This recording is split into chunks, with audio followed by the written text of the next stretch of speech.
Welcome back to Reading is a Human Right. I'm your host, Leta Palmiter. Today we continue with our book, Mississippi Rising, on our Mississippi Mondays, and today is Chapter 3, The New Millennia and the Science of Reading. When educators understand how the brain learns to read, that reading requires the repurposing of parts evolved to perform other cognitive functions, we are compelled to rethink our instruction and our assessments, and to re-examine our previous beliefs about why students struggle. Margaret Goldberg, Right to Read Project.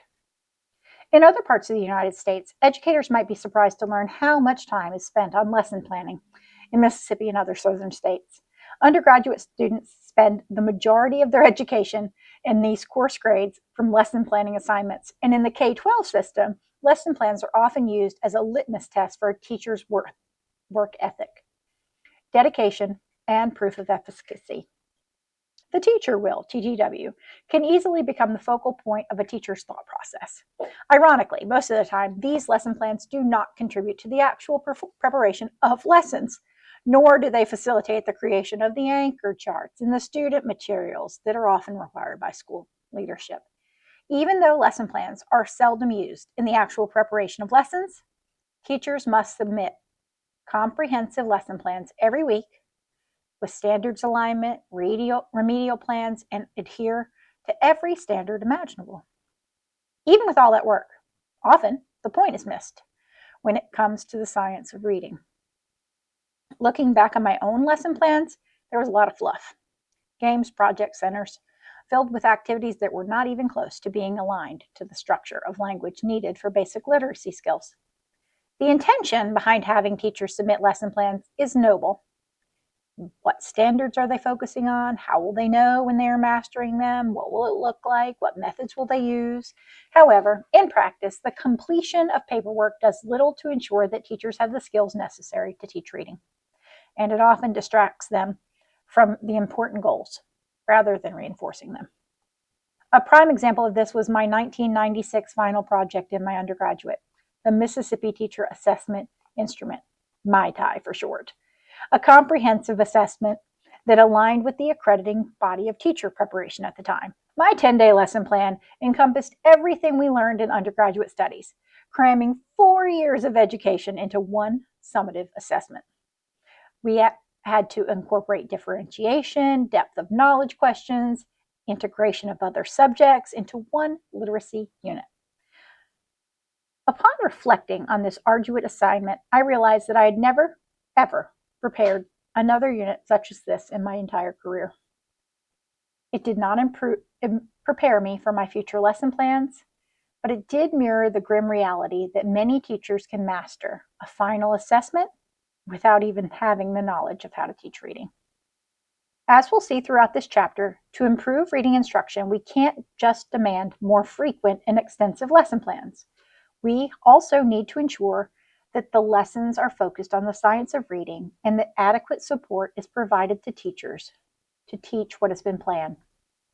While approximately 20% of our students will learn with Skippy the Frog or Eagle Eye, something from the cueing system, at least 20% will not learn at all without synthetic phonics.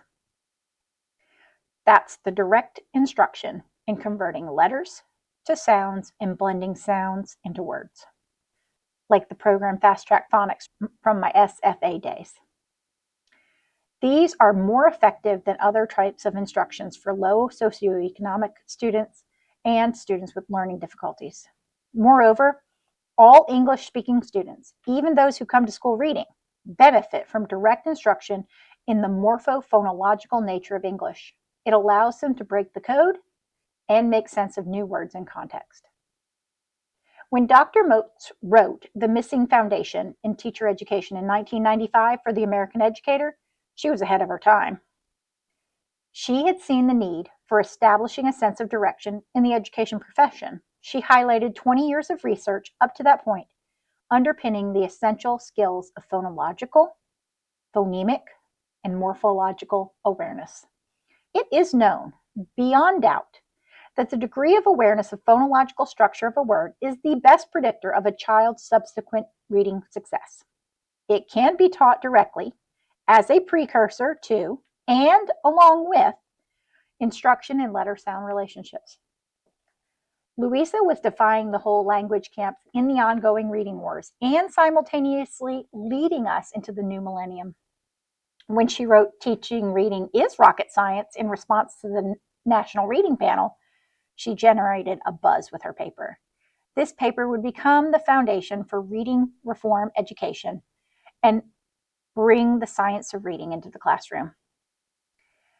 The wife of then Vice President Dick Cheney, Lynn Cheney, was quoted in a People article in 2001 saying, "Louisa is a national treasure."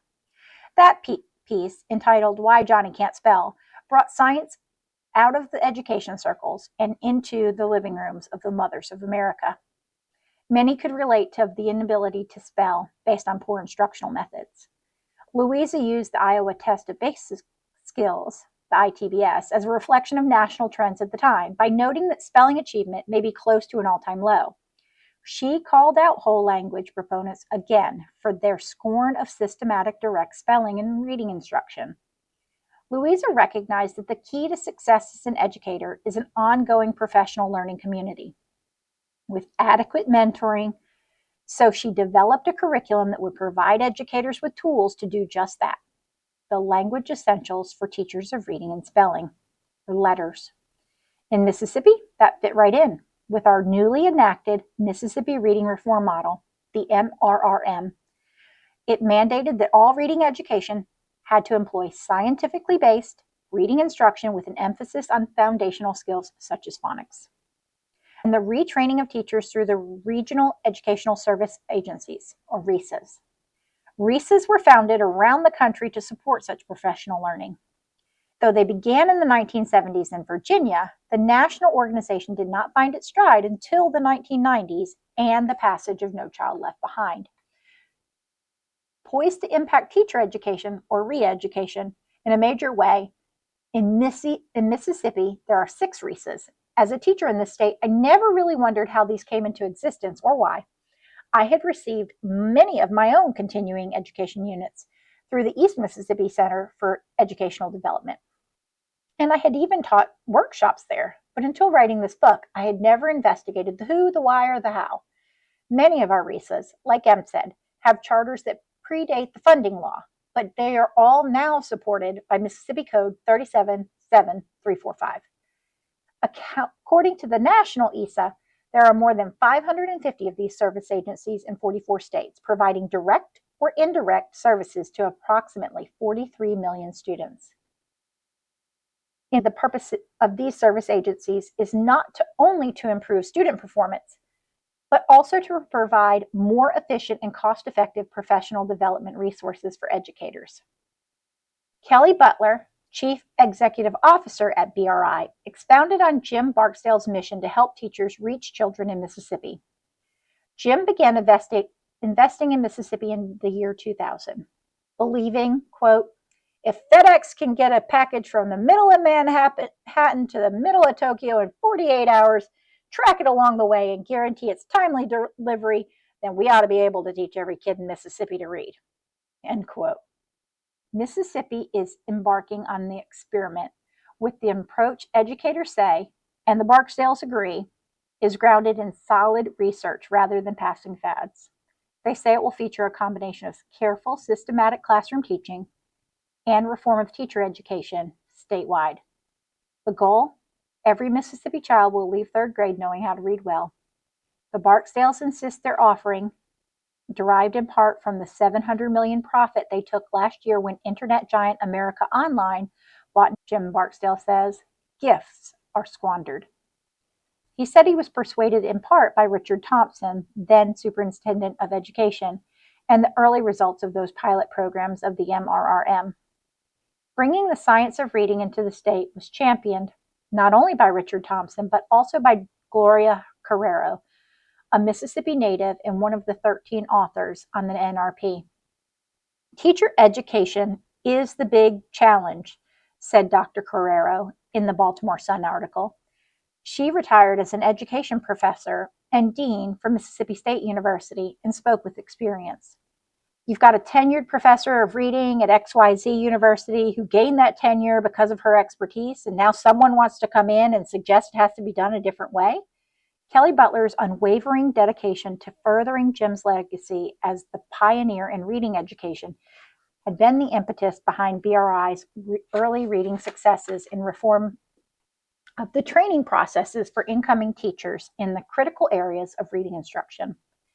Kelly began to see the impact of determined individuals searching for answers, and even some schools taking up the challenge of education reform. The BRI team has been attacking this problem with the goal of significantly improving the quality of pre-service teacher prep and grade level reading through state and national partnerships. One of the first initiatives of the BRI was to fund the salaries of 12 early literacy faculty in the 8 public education preparation programs, with the goal of introducing the MRRM into pre-service content.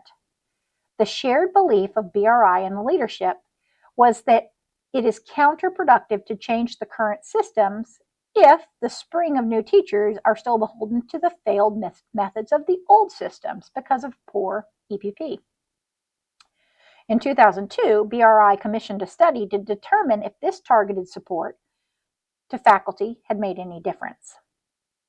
The study focused on whether or not pre-service candidates were being exposed to evidence-based practices and to what degree students were learning how to deliver explicit and systematic phonics instruction.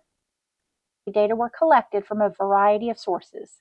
The study reviewed all course materials and observed pre-service classes, interviewed candidates, and faculty. The study included interviews and observations of recent graduates in the K-3 setting. The study revealed a significant lack of knowledge among faculty and in-service teachers about the science for reading. For example, many were not able to name the 5 components of reading. The science of reading had yet to make it into the lexicon of education, even though the years of research was there. As a result, undergraduate teachers said they didn't feel prepared to teach reading. The quality of those individual courses varied widely. The content did not reflect a set of discrete goals that fit logically within the larger program sequence. Not every program addressed all 5 components of reading recommended by the NRP. In addition to the gaps in pre-service curriculum, there were many duplications. Courses in pre-service theory and methods class, along with reading instruction, focused almost exclusively on story elements, vocabulary, comprehension, and fluency. Undergraduate students also reported specific concerns about timing, nature, frequency, and supervision of field-based experiences, which created a lag between learning these theories and practicing them. Also concerning was the fact that there were few course outlines within the syllabi to support clear plans of action tied to course objectives, and the modeling of pre-service courses was rare. The findings from this study were not published because it was viewed as too damaging. Although each institution that participated received a confidential written report with recommendations specific to that institution so they could work to make internal improvements. The study did push BRI to petition the State Board of Education, with the help of several faculty, to adopt a mandatory minimum of 6 hours of early reading instruction. The 2 courses that came out of that, Early Literacy 1, Concepts of Print, Phonemic Awareness and Phonics, and Early Literacy 2, Fluency, Vocabulary, and Comprehension, still serve as required introductory courses for early childhood education and are currently required for teacher licensure. The dual focus on EPP reform and K-3 literacy reform became the hallmark of BRI. Their theory of change focuses on the impact of well-prepared teachers in the classroom. Jim Barksdale's commitment to improving pre-literacy and reading skills of Mississippi children has been one of the threads of the Mississippi Rising story that has been woven into every tale. It seems that sometimes the strongest people aren't always the ones showing strength out front, but rather those fighting and even winning battles that most of us never hear about. One of those silent battles was a leap of faith from Barksdale as they decided to overhaul their approach to training educators in reading intervention and instruction. realizing that their current model for training had deficiencies they needed to address.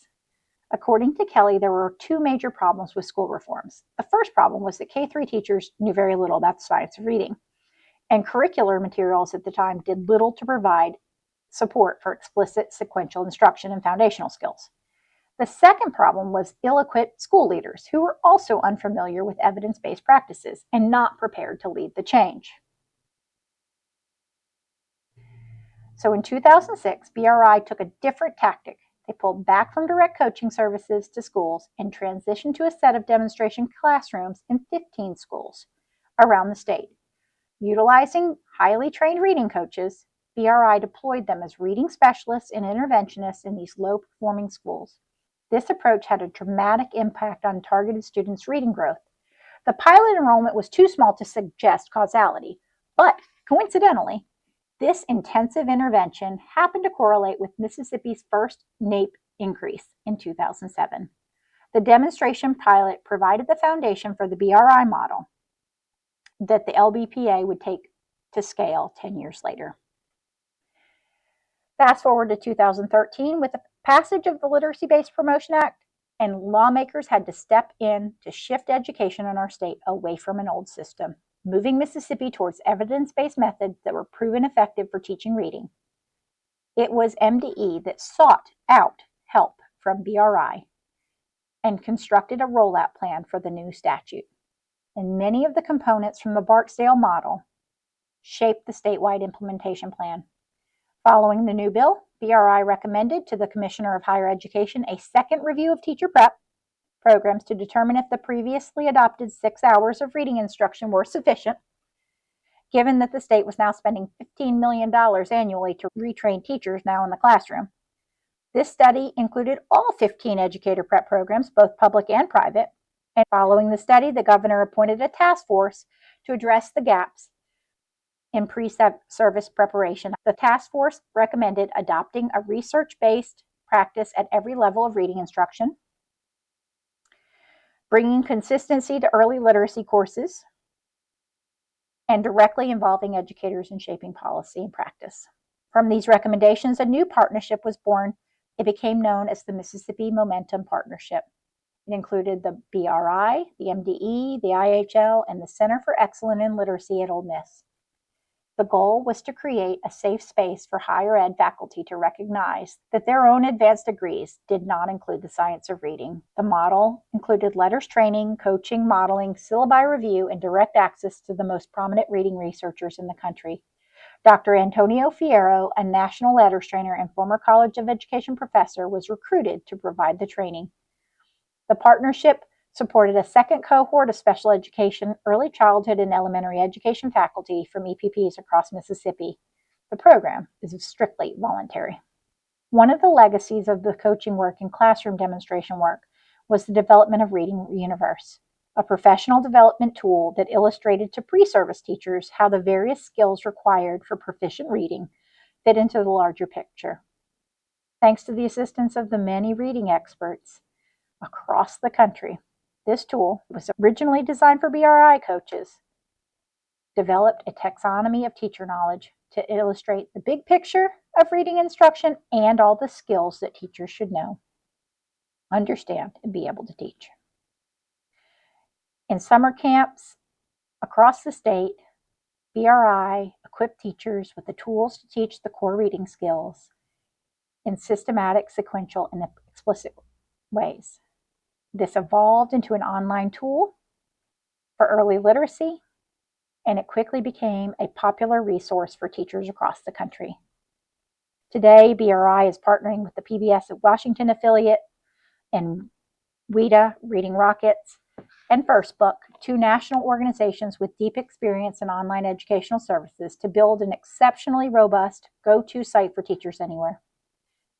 The site at readinguniverse.org provides access to multiple resources in real classrooms, integrating highly adaptive navigational tools to meet teachers where they are in the learning process. The Barksdale Reading Institute announced the conclusion of its 2 decades of early literacy work in Mississippi in 2024. Much of the Institute's educational assets will survive through its partnerships. Throughout its history, BRI has collaborated with schools, educators, and programs to improve reading scores and implement evidence-based practices. Over the years, BRI focused on reforming teacher ed programs, establishing demonstration classrooms, and providing professional development resources. The legacy will live on even as the doors close. The work of BRI, along with the guidance and mentorship of individuals like Kelly, Greer, Linda, and many others, has profoundly shaped me as an educator. I am grateful for their dedication and their service to our state. Thank you for joining me for this Mississippi Monday. Join me next week as we go into Chapter 4. Don't forget, this is your last opportunity to sign up for Breaking Barriers, our first dyslexia conference focused on the classroom teacher in grades 4 through 12. How do you support learners in your classroom with reading challenges? Please join us as our friends Linda Farrell and Michael Hunter, as well as Kelly Davis, Lori Lee, and Kevin Smith from Florida Center for Reading Research. Many others come and lend their expertise to the teachers and parents and interventionists in our own Riley Center. Sign up at illuminationsdyslexia.com. We do have a virtual option available if you can't travel to Mississippi. Please join us for Breaking Barriers. Until next week, I'm Leta Palmiter. Remember, reading is a human right.